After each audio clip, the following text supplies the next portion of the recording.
নমস্কার, আপনারা দেখছেন রূপসী বাংলা মিডিয়া। আমরা এই মুহূর্তে টিম রূপসী বাংলা উপস্থিত হয়েছি পুরুলিয়া 1 নম্বর ব্লকের লাগদা গ্রামে। সেখানে ভোট প্রচারে, নির্বাচনী প্রচারে বেরিয়েছেন পুরুলিয়ার বিজেপি প্রার্থী তথা রাজ্য বিজেপির সাধারণ সম্পাদক জ্যোতির্ময় সিং মাহাতো। তিনি লাগদা গ্রামে তার নির্বাচনী প্রচার সারছেন এবং সেখানে উপস্থিত হয়েছেন।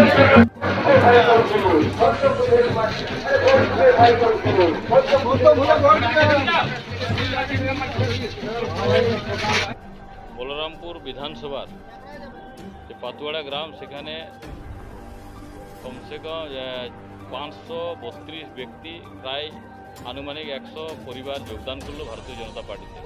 সবাই বিভিন্ন রাজনৈতিক দল, বিশেষরূপে তৃণমূল কংগ্রেসের বেশি সংখ্যা ছিল। সবাই এসেছিল আমাদের কার্যালয়ে এসে যোগদান করলো। তাকে আমরা ভারতীয় জনতা পার্টি, তাদেরকে আমরা স্বাগত জানাচ্ছি।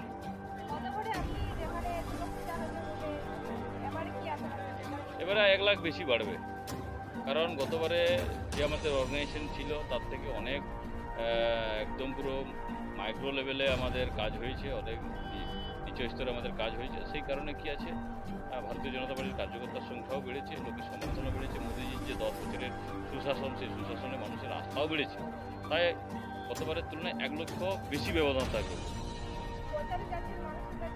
আপনারা দেখতে পাচ্ছেন, আজকেই তো লাগদা গ্রামে ঘুরলাম, বলরামপুর বিধানসভার পুরুলিয়া 1 নম্বর ব্লক।